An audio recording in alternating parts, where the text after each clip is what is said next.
Everyone, நம்ம இதுவரைக்கும் இருக்க பிராணாயாமா சீரீஸில் பத்மாசனா பார்த்துருக்கோம்.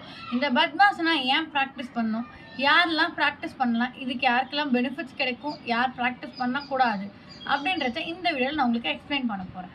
ப்ரொசீஜர்ஸ் பார்க்கலாம். ஃபர்ஸ்ட், நீங்கள் உங்கள் லெக் ரெண்டுத்தையும் ஸ்ப்ரெட் பண்ணிருக்கணும். ஸ்ப்ரெட் பண்ணிவிட்டு உங்கள் பாடி ஸ்ட்ரைட்டாக இருக்கணும்.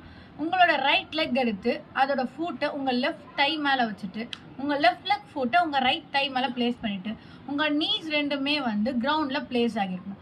ப்ளேஸ் ஆகிட்டு உங்கள் ரெண்டு ஹேண்டையும் சின் முத்ரால் அடாப்ட் பண்ணிவிட்டு உங்கள் பாடி ஸ்ட்ரைட்டாக இருக்கணும். அடுத்து இதால் யார் யாருக்கெல்லாம் பெனிஃபிட்ஸ் கிடைக்குதுன்னு பார்க்கலாம்.